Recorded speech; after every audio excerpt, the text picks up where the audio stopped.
What is up, guys? Welcome back to another YouTube video. This one's gonna be a little different, and I am no expert, but I have just come up on a year of being married, and I wanted to share my newlywed advice with you, my top 5 tips if you're engaged or if you're in a serious relationship or you're married. Maybe you've been married for 10 plus years, but you want to improve your marriage. And I just want to share 5 tips that I feel have made my marriage better than it's ever been before.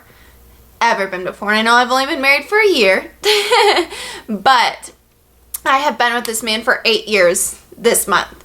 And so we are high school sweethearts, so we have been through it all together from babies to now, and we're still young, don't have kids or anything like that, but I feel that these things are very important just to take into your daily life, even if you are not married. Let's just go ahead and get right into it. Best one. Number 1. Hold on, my cat. Thank you. Have a great day. So we're just going to kick it off with the most important one, the one that I find the most importance in. Glad my animals just decide to open the door when I'm in the middle of something, but I'm gonna shut that. All right, take 5. Get off with one of the most important things that I think is very important in a marriage, and I haven't always done this through 8 years of being with him, through 7, because this year it changed. Through 7 years of being with him, we both never did this. We both always believed in God. We both always knew there was a higher power. But this year, most recently, actually, probably about 4 or 5 months ago, both of us have made God our center.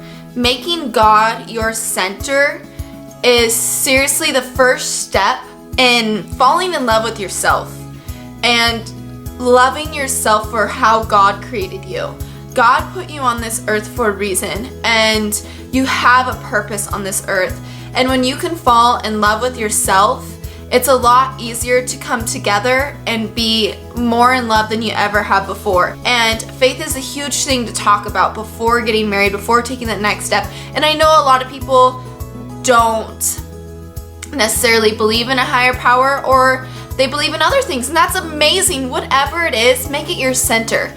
Love yourself first. That is most important, because you can't love anybody else with your whole heart until you love yourself. And for me, putting God as the center of my entire world has made me fall in love with who I am, who God created for me to be, who He intended for me to be, to accept all my imperfections, to love Him with my whole heart has made me love my husband even more. And I know that's the same for him, and it's attractive to me when I know that every morning he'll shut the bedroom door and he will pray. And I have my ritual where I'll pray by myself too. There was times we just didn't talk about it. We knew it was there, but we never really talked about the importance of it. And as soon as we got out of our comfort zones and talked about it and just got on that spiritual level, and things have just blossomed for us. And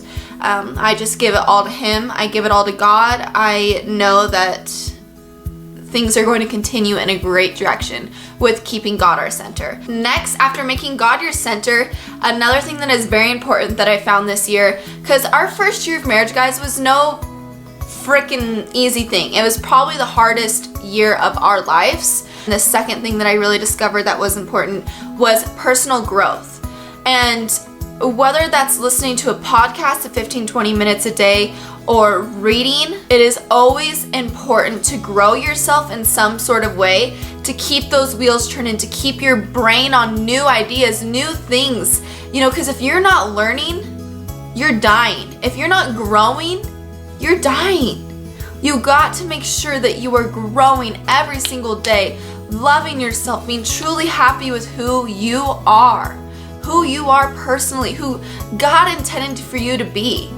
And I really found with personal growth, I started with podcasts, as a lot of you know, listening to many different kind of things, just happiness and finding yourself, finding the path that I was always supposed to be on, and finding my center, my ground, and it's changed my life drastically. And my husband started listening to podcasts. He does not have a lot of time throughout the day. And a lot of us make excuses of ways that we don't have time to do that. And my husband goes to school full time and works full time. And he gets up at 3 a.m. to go to the gym. And for a while, he was just losing sight of where he was supposed to be. And I know he wouldn't mind me sharing this. He was supposed to be here talking with me about this, but we won't go there. Anyways, I'm off track. But just don't force people to do things. Tip number 500. Okay. But he was just losing sight. When you stop doing personal growth, your mind starts to think negatively. You start to think negatively of yourself. You start to lose direction. Like I told him, I said, you have to make time for this. You have to listen 15, 20 minutes if you're doing cardio, if you're lifting, something, just make time for it. He's been listening to podcasts now, and I saw after just like 3-4 days of consistency of just listening to him, his mind just flipped. He's looked at school more positively. He looked at our marriage more positively. We weren't being snappy at each other. If you're not growing, you're dying. And I know that's kind of harsh, but it's kind of the truth. Because as soon as I started growing, I felt like I was living more. I was more alive. And that made my marriage and Jarrett and I become 1,000 times closer than we've ever been before.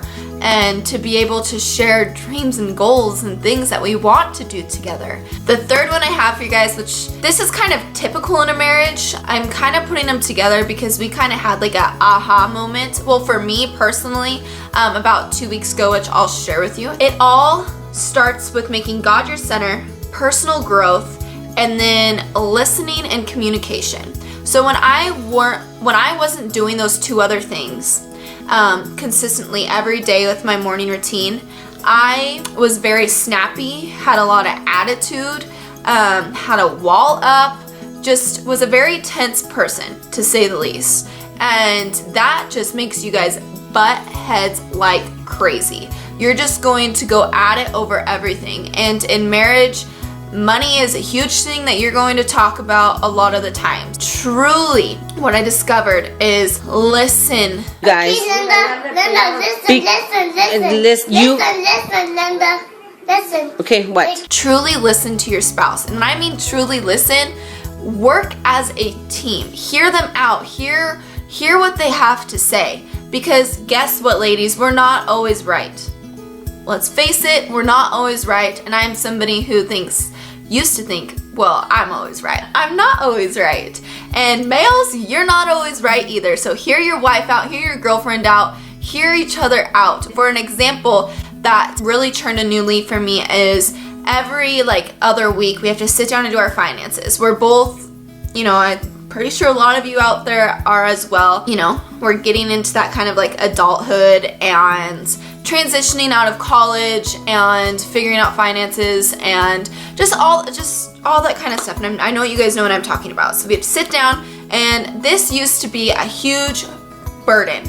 It always ended up in an argument. It always ended up with somebody just pissed off at one another because of what they want to do with the money and what I want to do with the money. So anyways, this time it was just amazing. We actually talked it through, listened, heard each other out, planned our savings, what we're going to do with that, what was going to go to what, just everything got planned out smoothly. An hour of talking about it and falling more in love with each other after it. And that was a huge moment for myself personally, because I'm normally the one who would attack and would be like, no, that's not smart. Don't do that with money. Don't put that much in savings. What are you going to do with this? What are you going to do with that? That's normally how I was. And to be able to sit there and listen and hear him out, and for him to hear me out and work as a team, because you are a team, it was the most amazing thing. And start now if you're engaged. Start talking about these things to know what you're going to do.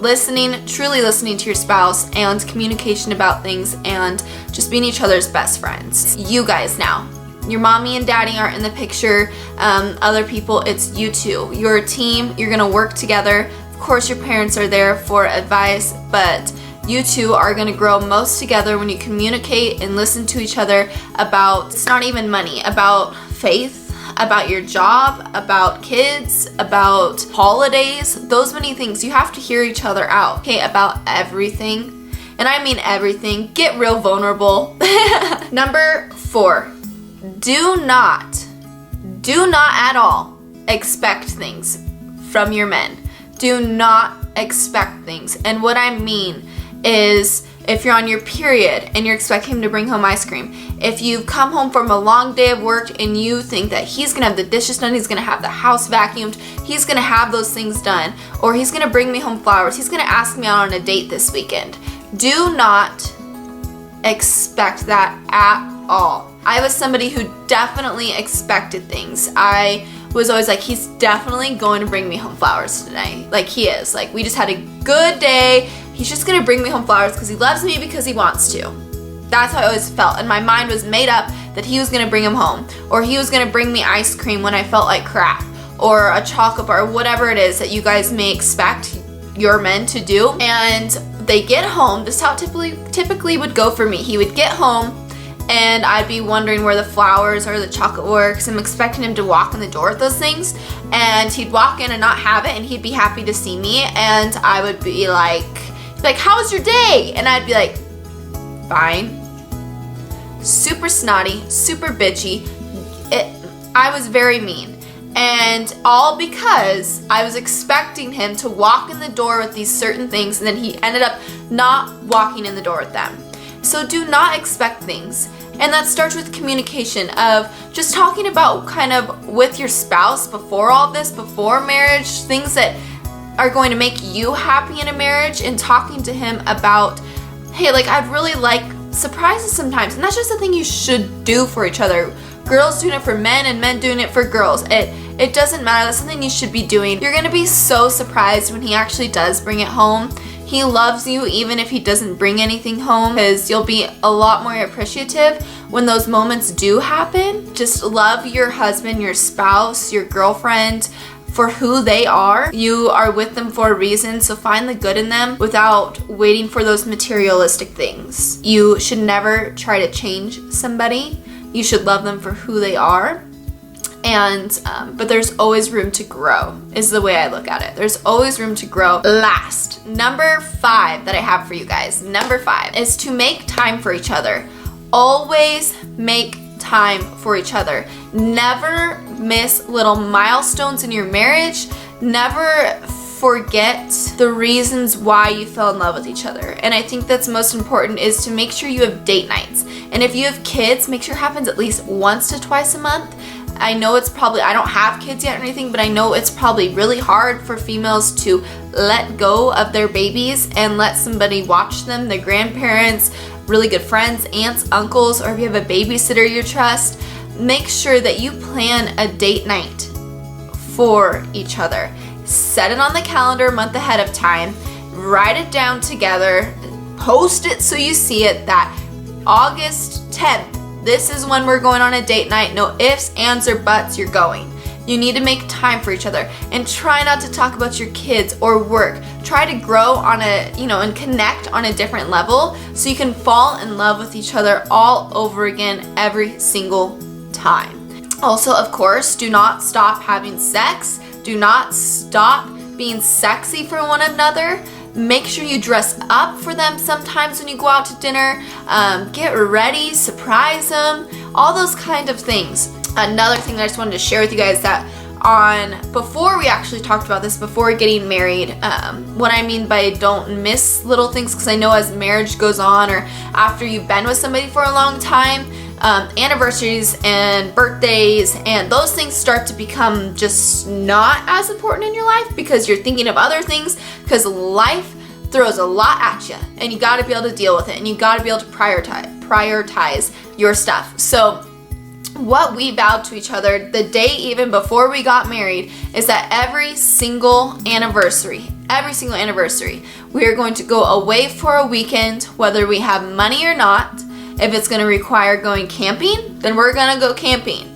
So this year we went to Breckenridge in Colorado and spent the weekend there and went up to Vail, and it was the most amazing thing. It was a time to get away, a time not to talk about work, a time to just grow and learn new things about each other every single day. There's little things you can do for each other continuously every single day, honestly, to just let that person know you're thinking of them.